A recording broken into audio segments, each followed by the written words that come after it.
Good to meet you. I sort of had this faint hope that there'd be a lot of nays. I really appreciate your willingness to let me interrupt the meeting and give you a little bit of background on what's going on in Columbus these days. First, I'd like to talk about a few bills that I think are of some interest here in Geauga County and potentially more broadly. Number one, of course, is the septic system bill that I introduced back a few weeks ago, which would essentially say that any health district in the state that can demonstrate to the Department of Health that their functioning under the pre-existing septic rules was appropriate and was doing the job, and if they can continue to demonstrate that the county commissioners for that health district may, by resolution, place the health district under the former rules. Okay? This was done in close consultation with Mr. Weisdack, who, if you heard him speak before on this topic, will tell you that he has documentation and concrete showings that the practices that his health district put into place here in Geauga County was keeping us in the 98% compliance level with the then existing septic rules. And this is an effort basically to make sure that here in Ohio we recognize the principle that one size fits none, and that we shouldn't let some wild-eyed crazy thing that happened in one particular part of the state put us all under some kind of a similar umbrella. That bill's been referred to the Committee on Energy and Natural Resources for reasons that I'll expound upon a little further. It has not had its first hearing yet, but I've spoken to the chairman, and as soon as we get through the budget process, we'll have our first hearing on that bill. I fully expect there will be many people who support it. I fully expect there will be many people who are opposed to it. And we will work through the process to the extent to which we're able to get something productive done. Another bill I've introduced is one which addresses a situation out here on Munn Road. Many of you may be aware that the residents on Munn Road are persistently plagued by very large, heavy, noisy vehicles up and down the township section of the road. The road is being used as a cut-through, basically, for people to get from down the turnpike of 422 up north. And it's a situation that has existed for a long time. And back in 1998, there was actually a lawsuit over it. And on this issue of local traffic. And prior to 1998, counties were allowed to regulate without interference from the state the use of their roads.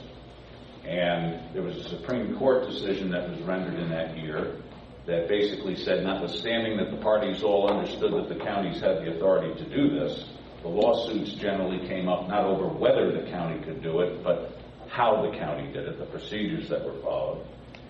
And in the context of one of those lawsuits, the Supreme Court ruled, we read the statute differently, and we say that the counties do not have authority to regulate the use of roads outside the confines of what the state says. And there the matter has sat for some period of time. In that case, the Supreme Court said, you know, if the legislature wants to change this and give counties that authority, they're free to do it. And for all those years, nobody has done it. So I've introduced a bill to do that, to return to counties the authority, permissive, that is to say, if they want to by resolution, regulate the use of the roads within their jurisdiction. This bill has been introduced. We've had an initial hearing on it. I think the reception at the Transportation Committee was pretty good. Actually, it was the Local Government and Veterans Affairs Committee. The reception, I thought, was pretty good by the members. You can imagine the opposition to this. Trucking Association, the Aggregates Association, the Coal Association, the Farm Bureau, okay? Because they got to get their vehicles into the fields or out of the fields and transport. So there are many, many parties with an interest in this particular legislation. I have met with them since the bill was introduced, a lot of them. I think we've got their attention here in Geauga County anyway. They will continue to oppose the bill, we'll continue to have hearings, and I'm hopeful that we can at least come to some accommodation that may not fix the whole problem across the state, but maybe, just maybe, get some relief for us here in Geauga County. I've also worked a lot over the course of the last 6 months or so on a bill called the Violent Career Criminal Act, which basically says that if you are, by certain standards, deemed to be a violent career criminal, you are, under various circumstances, going to go away to prison for a long, long time. We've retained a certain amount of discretion for judges in this setting, giving them the ability to impose additional sentences from 2 to 11 additional years on top of criminal sentences that these characters receive.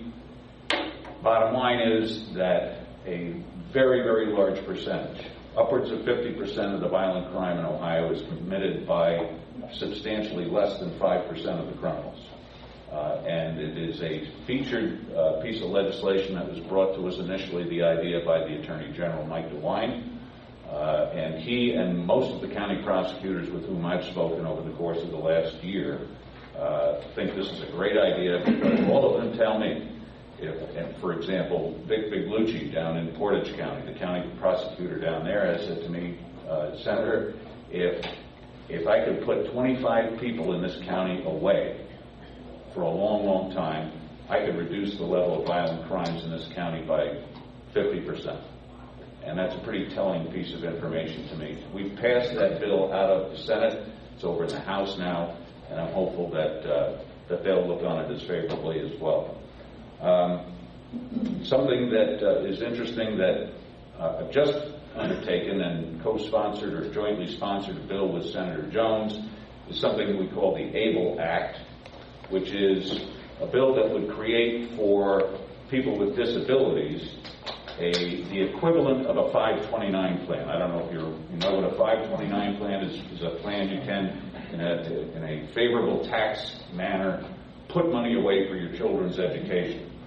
This bill would create similar accounts through which people would be able to make contributions that would grow tax-free in order to provide expenses for our citizens who have disabilities.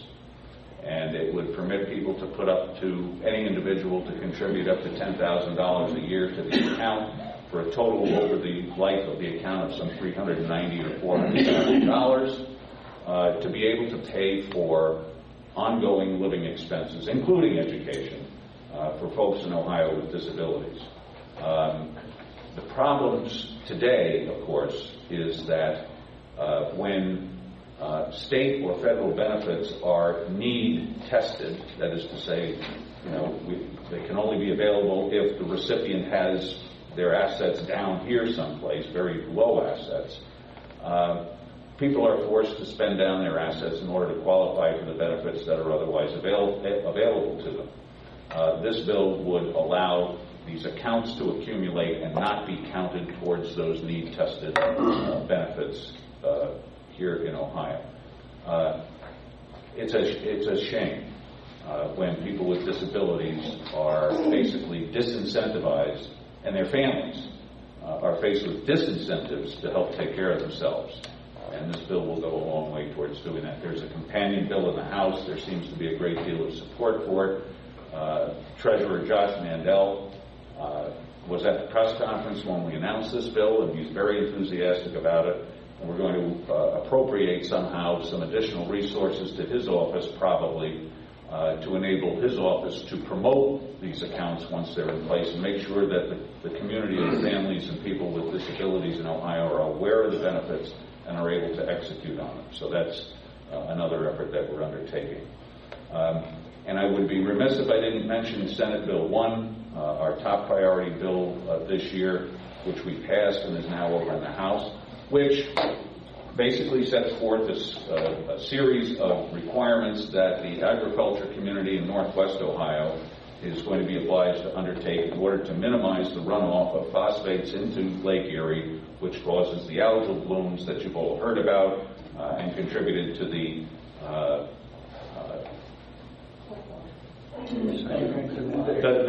Toledo water system shutting down, basically, last year, if you'll recall. This is a critical issue to all of Ohio, and particularly Northeast Ohio. And we worked very, very closely with the Farm Bureau and the agriculture community to make sure that we were putting something in place that A, had a darn good chance of working, and B, isn't going to regulate those folks out of business. Two very important goals to achieve, and I think we've struck the right balance, and hopefully we will. That's just a few of the things that are knocking around down there. Now, of course, we are in the budget season. Every 2 years we pass a budget, which by the Constitution must be, the Ohio Constitution must be balanced, and this one will be. The bill was introduced by the administration, as it always is, in the House. The House had their way with it, came out with a substitute omnibus bill, which they passed and then sent over to us, and that's what we're dealing with right now.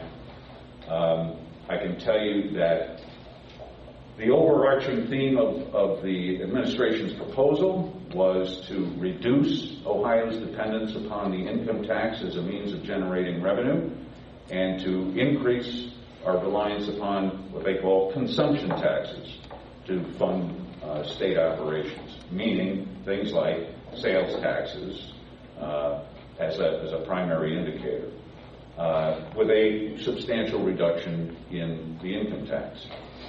The House's attitude was, well, we'll try to reduce the income tax some, but we're going to take a lot of these consumption taxes and proposed increases that were in the governor's proposal, and we're going to can those. So those were taken out. Most of them were taken out of the House version of the bill. For example, the administration had proposed an increase in the oil and gas extraction taxes to be paid here in the state of Ohio. The House took that out. No. The administration had proposed a $1 a pack increase in the tobacco tax.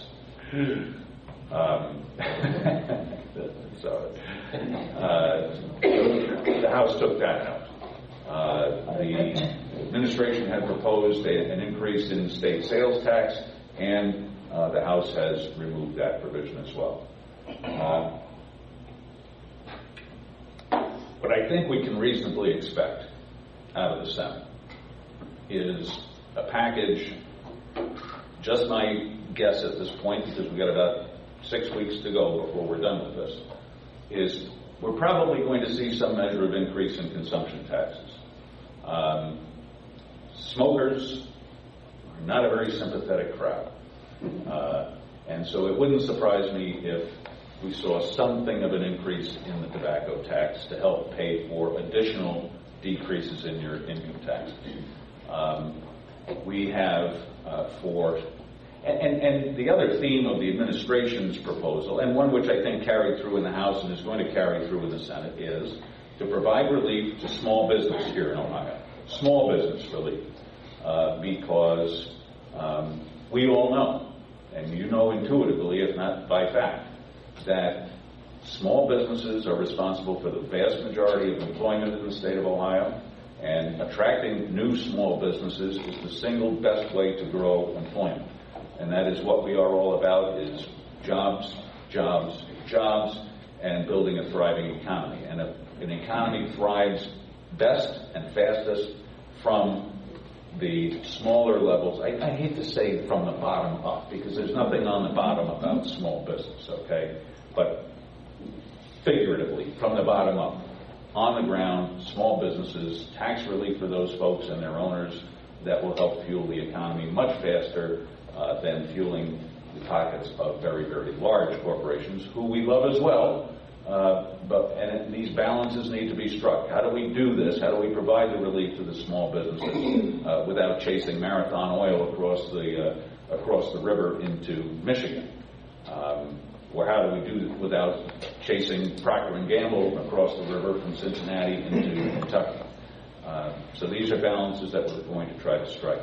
I suspect that by the time the bill comes out of the Senate, you will see a net decrease in the tax burden here in the state of Ohio in excess of $1 billion. And that will be on top of the $3 billion in net tax relief that we were able to provide over the last 18 months of the last General Assembly. So I think it's going to be a very, very positive step in the right direction for all of you. I think it's going to be a step in the right direction for all of Ohio, and we're working our way through it. I will tell you that the version that came out of the House showed a total in fiscal year 16 of a 1% reduction in the state's budget, and about a 1.3% reduction for fiscal year 2017. So it's not a lot in terms of reduction in the amount of the budget, but when the net result is more money in your collective pockets, I think we're moving in the right direction. Skip, you had your hand up? I did, because that was the crux of it. You just touched on it. I'd like to see more of a decrease in the overall budget, because at the end of the day, it's about the budget. Yeah. And so people can say you're decreasing taxes. Taxes come in fees. They come in all kinds of different forms. Right. And the amount of the budget is a telling side of that, is what are we collecting? And so if we're decreasing the budget, then that's a good story. And look, it could be less. It could be less of a decrease. It could be more of a decrease. But the way the budget works, and this is kind of an interesting dynamic, if you will. But when the administration proposes a budget, it's on the basis of revenue projections given the state of the art today, given what they think the economy is going to do, based upon what they think the level of business activity is going to be, the rate of collection of existing taxes. They come up with a base number estimated of revenue. And then what has historically happened is, and they base all of their budgeting off of that, okay? And what historically happens is when the bill is introduced to the House goes off and they do their own estimate of anticipated revenues, given the status quo. And invariably, the House's estimate is much, much more rosy than the administration's. The administration tries to, this administration tries to be very, very conservative in terms of projecting revenues that can be anticipated for the state. I like that myself. I do the same thing, my wife and I, every December when we sit down and think about, all right, what are we going to do next year budget-wise? We always assume I will not make another nickel more than I made in the previous year. And assume that your expenses are going to go up 3%, 4%, whatever they are for inflation. And that's kind of the approach that the Kasich administration takes, and I like it. But the House will generally make a rosier projection of revenues. Now, what does that mean? What it means is you can shift money around, okay? It means that money that might otherwise have been spent on a particular program or a particular department can be taken out of that department and put someplace else. So that, I think part of the reason why we don't see an even larger decrease in the total appropriations than we otherwise might is that the House gets a little rosy with their projections of economic activity. But we're working on that, Skip. And somebody said to me the other day, as we were talking about this notion of income taxes versus consumption taxes and increasing the reliance on the latter and decreasing reliance on the former, I said, I had a simple way to reduce reliance on the income tax and more reliance on the consumption taxes. Just cut the income tax. Cut it as low as you can possibly get it. And by natural attrition, basically, you're relying more upon consumption taxes that way. You don't necessarily have to raise consumption taxes to get to the desirable outcome of more reliance upon consumption taxes. But that's where we are. And I happen to believe that that particular philosophy is a valid one and a legitimate one. Most of the studies that I've seen would suggest that in the 10 states that have zero income tax, when compared to the 10 states that have the highest income tax rates, the economic performance of the former is just far exceeds the economic performance of the latter every which way to Sunday. Pretty robust studies that I've seen. Now they're not done with regression analyses that control for every possible reason why a particular state does better than another, but they're pretty rigorous, and they are certainly enough for my blood to give me great confidence that that's exactly the direction in which we should be going. Yes, sir. Is there any discussion about raising the gas tax? And I drive a lot on the roads, and targeting that and enforcing so that only goes towards fixing the roads and not these bike trails to nowhere and mass transit to Healy Island and all that stuff. Is there any way, because obviously we're driving more, cars are getting better gas mileage, the income from that is down. And you hate to propose an increase in any taxes, but you got to pave the roads. And is there a way to segregate that money so that it only goes towards fixing the roads and the bridges? Sure, and it's a common theme that's expressed down around the General Assembly, and I think the administration adheres to it too. And you're all going to cringe when I say it, and rightfully so. But this is the world in which we live. Certain things that we have to do, we do because we need to qualify for federal funds that come down, right? It's a crummy system, but it is what we have right now. So, we passed the transportation budget over 2 years in excess of $7 billion. All right, and that's no general revenue fund. That's all user fees and gas tax money that is going to be spent. And it's a pretty, as big as the number is, it's a pretty lean budget.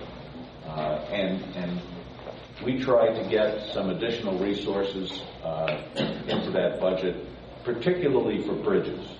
The bridges in Ohio, if we don't get on that sometime soon, we are going to be in big trouble. Repairing and replacing bridges, not building new bridges, but just repairing and replacing that infrastructure is going to be a yoke around our neck for a long time if we don't get at it. And, the expenditures necessary to cover things like road repair and basic maintenance is something that, unfortunately, for the time being, takes precedence. So I take your point. You're absolutely right. But I think some of these other things that the resources get spent on are necessary in order to qualify for the full return of Ohio taxpayer dollars to Ohio for transportation purposes. It's a difficult issue. John, would you mind if I add something into that? By all means.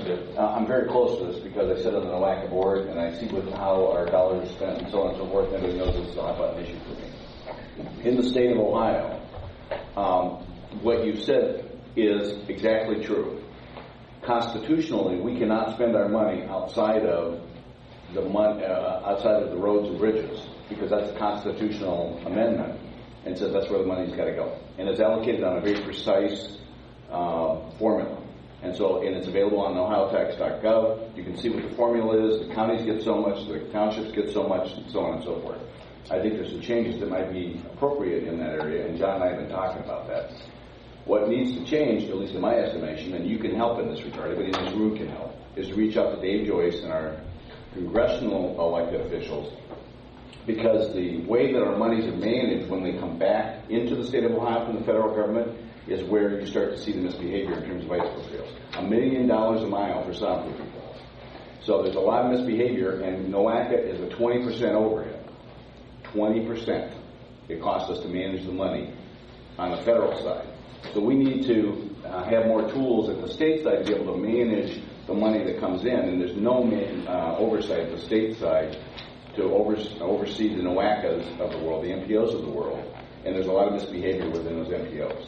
And so we see a lot of improvement there. John and I have been talking about that. We've been talking to some other elected officials on that. But you can help because you can reach out to Dave Joyce and some others to add resources to that. Okay, one more question. Oh, whatever you want. I don't want to take up all of your meeting. I was a township trustee. I was at Otago, not Ohio, Columbus, for a 3-day training course. They had a seminar on how to get tax money from ODOT, grant money. But Chester or Geauga County can't get that money because we belong to NOAC. So, I mean, we have some serious road issues in Geauga County. So how do you recommend the Township Association form together to get some of that ODOT money back?